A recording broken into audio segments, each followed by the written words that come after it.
Bonjour à toutes et à tous. Un débat présidentiel en présence de Républicains et du mouvement En Marche d'Emmanuel Macron.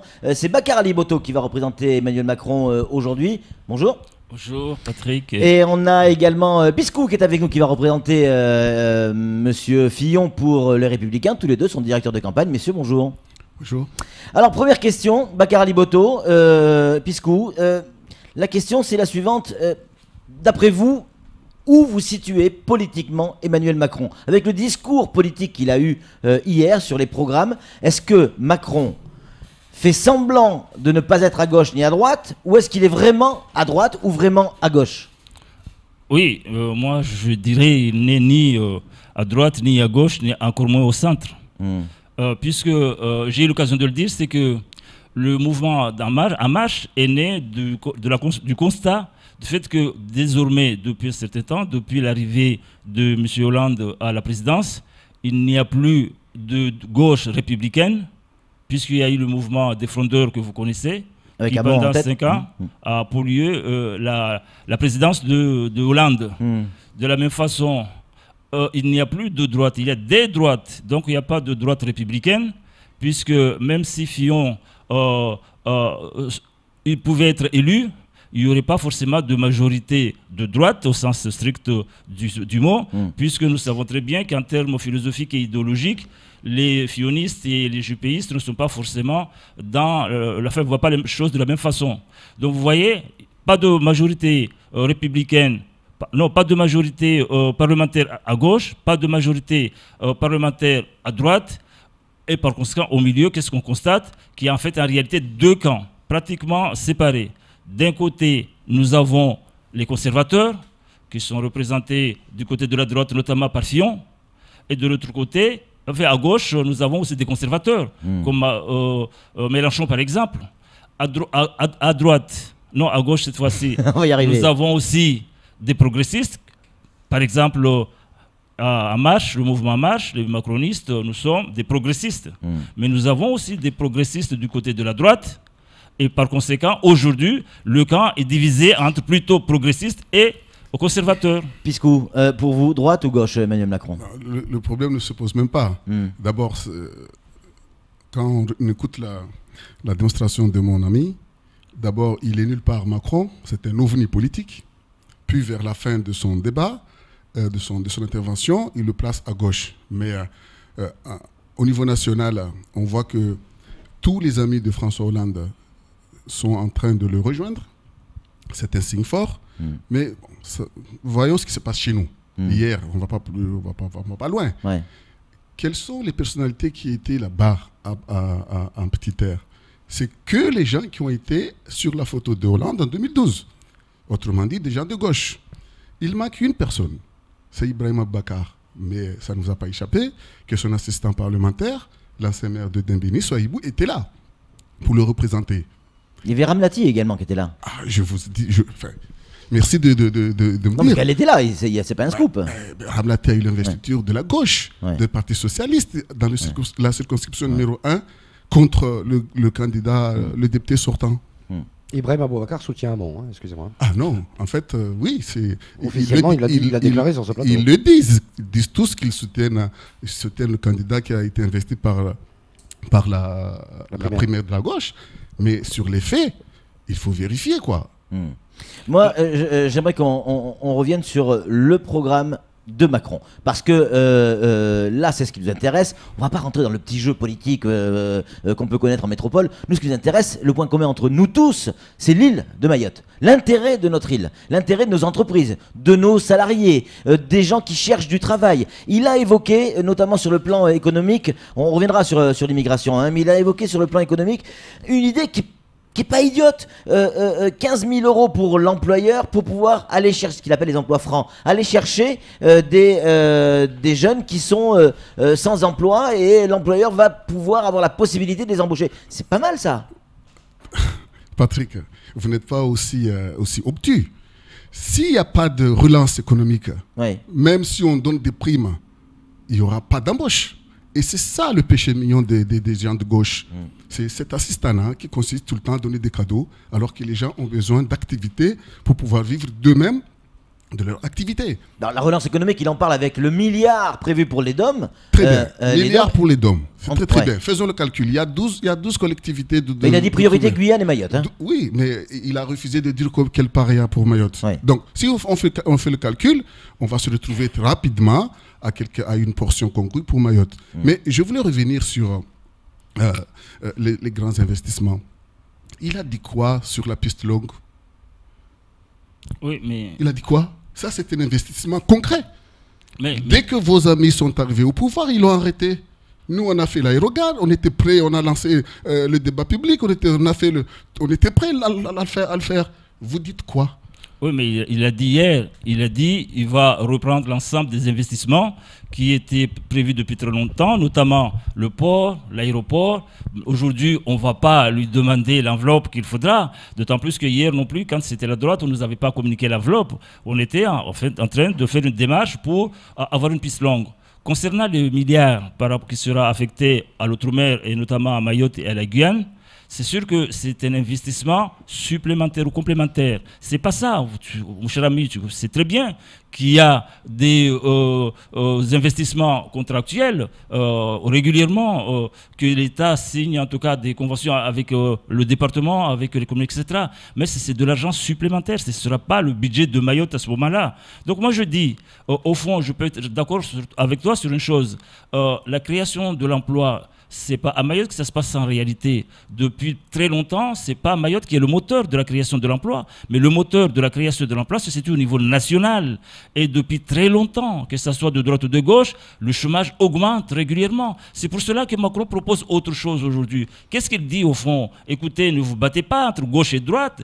Prenons ensemble les compétences qui sont à droite, les compétences qui sont à gauche, mettez-les ensemble pour créer autre chose que ce que nous avons connu tout à l'heure. Donc, ce que je te demanderai, il ne faut pas avoir peur du changement. Il ne faut pas avoir peur d'envisager l'avenir autrement. Moi, tu sais, cher ami, j'ai suivi Macron parce que j'étais déjà avec le Chevènement qui avait proposé à un moment donné la même vision de choses. Seulement, il se trouve que notre société est assez conservatrice pour pouvoir s'accrocher tout de suite. Cette fois-ci, on a la chance que le Chevènement n'a pas eu d'avoir un présidentiable jeune qui a des idées qui attirent notamment la jeunesse et qui profite de cette jeunesse pour, j'allais dire enrôler, c'est pas le mot, mais pour permettre à chacun de pouvoir fédérer cet ensemble. Donc saisissons cette chance. Non, il réunit le rouge, c'est-à-dire le communiste.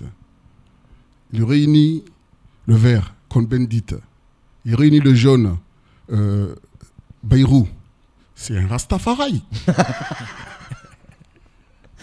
Tout ce qui l'intéresse, tout ce qui lui manque maintenant, c'est de fumer. Alors, on voit bien que c'est impossible ça. Ouais. Quand on fait de la politique, il y a une cohérence. On ne peut pas faire le grand écart entre la gauche, le Parti communiste et Alain Madelin. C'est impossible. Ouais. Vous voyez bien que c'est une bulle médiatique qui va exploser. Pourquoi? Maintenant, il est devant dans les sondages. Hein. Il y a Macron, il y a Le Pen, Fillon, Hamon qui est passé Mélenchon qui est passé devant Hamon, et Mélenchon qui a quelques points de Fillon. Hein. Quand est-ce que vous allez retenir la leçon que les sondages sont du pipeau? Hamon ne serait pas là. Il était dernier dans la primaire socialiste. Fillon, il était où? Dans la primaire. Bon, enfin bref, c'est pas ça le plus important. Je suis en train de vous dire que dans la politique, c'est une cohérence. Ce monsieur qui dit qu'il n'a pas de parti, c'est pas possible.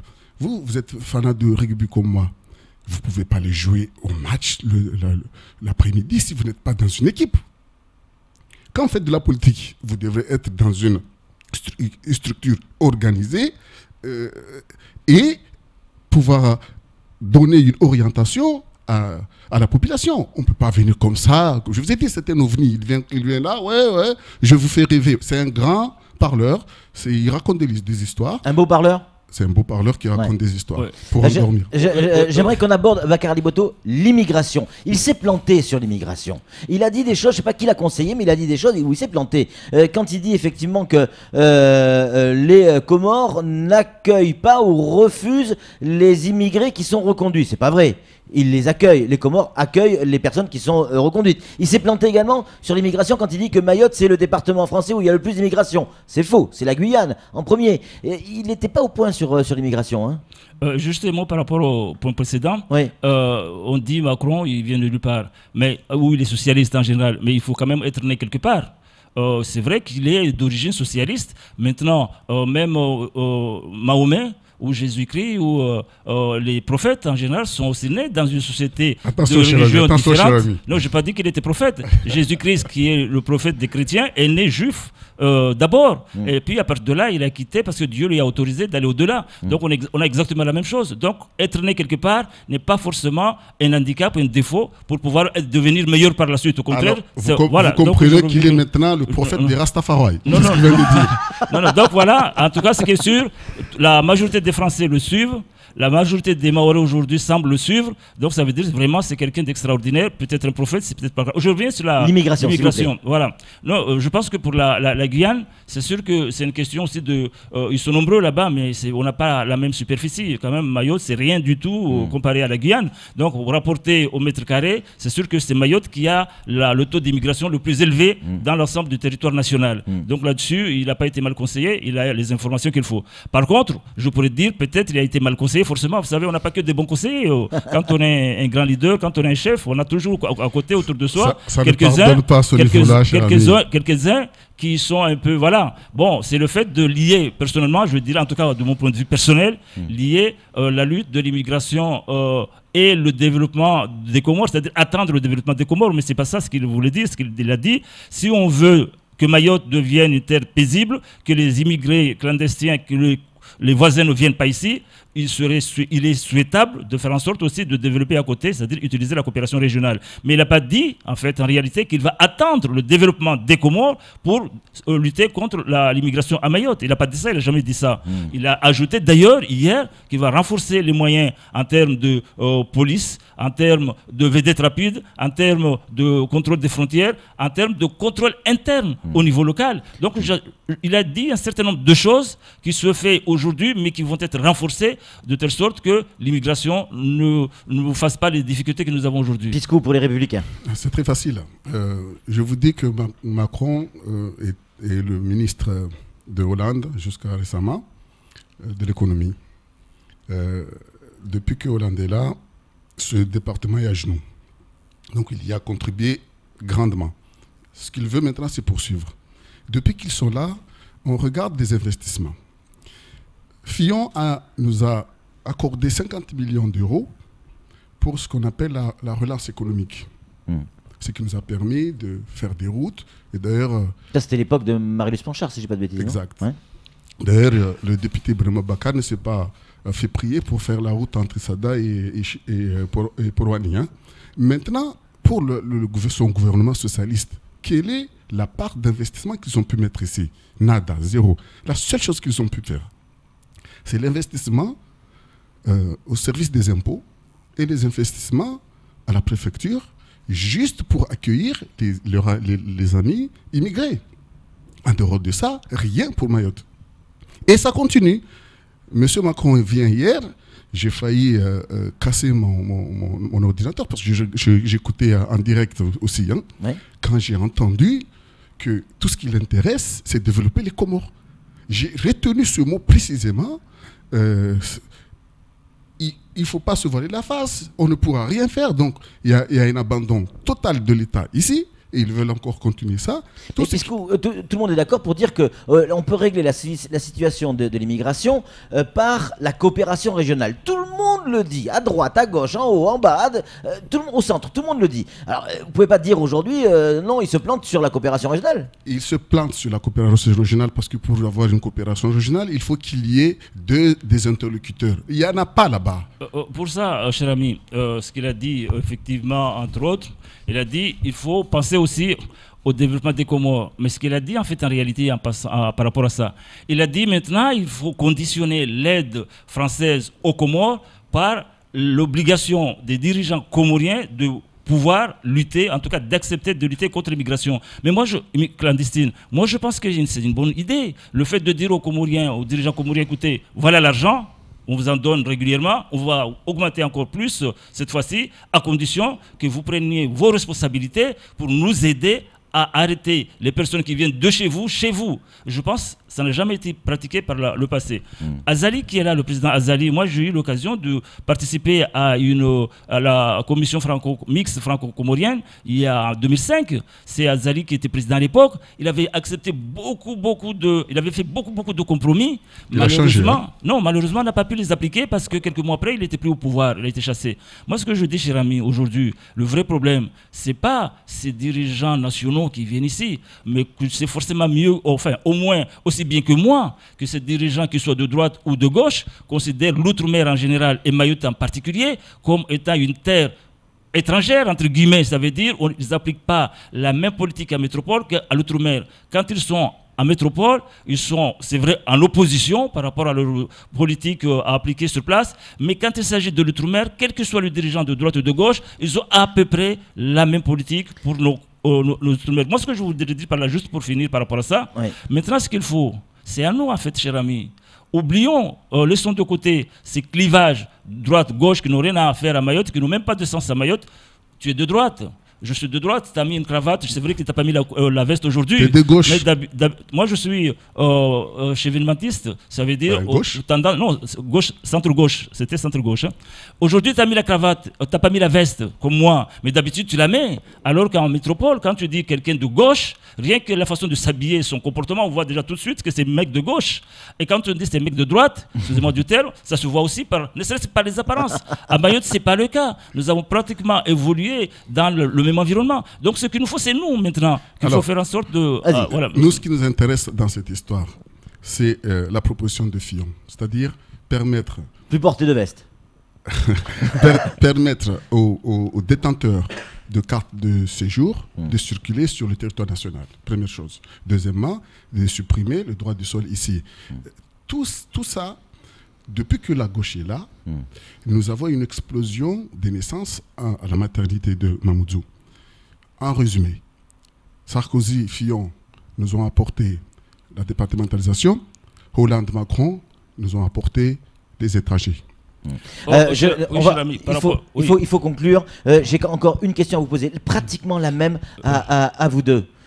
D'accord, oui, mais juste un mot par rapport un mot. Voilà, c'est vrai que pour la carte de séjour, c'est vrai, il y a nécessité que cette carte soit à permettre aux détenteurs de pouvoir circuler dans l'ensemble du territoire national. Là, on est d'accord là-dessus. Quant au droit de sol, je pense vraiment que c'est un faux problème. Parce que s'il n'y avait pas les immigrés ici, il n'y aurait pas à revendiquer le droit de sol. Donc ce qu'il faut, c'est de les arrêter avant de rentrer ici. Piscou, une question. Et pitié, pas de langue de bois. Imaginons, on est dans la fiction. Je n'ai jamais utilisé de langue de bois. On va pouvoir le voir maintenant. On est dans la fiction. On est au second tour. Au second tour, il y a Marine Le Pen, Macron. Vous, puisque vous allez voter pour qui? Pas de langue de bois. On va voter pour Fillon parce que c'est lui qui va être au deuxième tour. Donc langue de bois. Pas du tout. Non, fiction. Imaginons. Non. Il y a un seul institut de sondage qui ne s'est jamais trompé. C'est le Big Data de Canada. Cet institut a prédit le Brexit. Tout le monde a dit non, ils vont rester. Pareil pour Trump. Pour Trump. Vous êtes au courant? Eh bien, cet institut a bien dit que Fillon va sortir en tête avec 24,5% des voix. Contre Macron. Contre Macron. Alors imaginons, même question, on se retrouve avec Macron et Le Pen. Non, justement, c'est là où ça va y avoir un peu de changement. Il y a Le Pen face à Fillon, vous votez pour qui? Moi je suis républicain, je voterai forcément Fillon, parce que entre Fillon et Macron, pas Macron, entre Fillon et Le Pen, c'est sûr qu'il n'y a pas photo, mais c'est vrai que j'attends à ce que ce soit, comme c'est parti, Macron qui soit au deuxième tour, et que nous travaillons pour cela. Et moi je dis aux Maoré et à l'ensemble, à mon ami, l'intérêt qui compte, l'intérêt suprême, c'est l'intérêt de Mayotte. Et comme c'est Macron qui va être élu bientôt, je pense qu'il est temps qu'ensemble nous puissions nous asseoir autour d'une table pour préparer ensemble le projet qui permettra à Macron de pouvoir investir, en tout cas apporter à Mayotte les moyens nécessaires pour que de droite, les Maorés de droite et les Maorés de gauche et du centre puissent bénéficier. Là-dessus, vous êtes tous d'accord. D'abord Lille. Non, il vient juste de dire que Macron n'a pas de projet. Donc, jusqu'à aujourd'hui, il n'a rien pour Mayotte. Il vient de le dire. Non, mais là-dessus, vous êtes tous d'accord. D'abord Mayotte, quoi qu'il arrive après. Oui, c'est pour ça que nous sommes des amis. Mayotte, c'est tout petit, on se connaît. Ça, on a déjà discuté. C'est pour ça qu'on s'est vu auparavant entre deux directeurs de campagne, donc de travailler en bonne intelligence. Mais je vous dis, sérieusement, bon, j'ose espérer que c'est Fillon pour redresser la situation de Mayotte. Mais si c'est Macron, on est mort. Hein. En tout cas, merci. Nous sommes là pour ça. Et pour finir, franchement, ce qu'il faut en métropole, c'est pas forcément d'avoir des partis politiques à droite, à gauche, etc. Mais avoir quelqu'un capable de pouvoir parler au président de la République. Merci, merci pour la qualité de ce débat. Merci Piscou pour les Républicains. Merci Bakar pour les macronistes. C'est tout, non pas pour ce temps de parole, mais c'est tout pour ce petit débat. Tout de suite, la suite de nos programmes.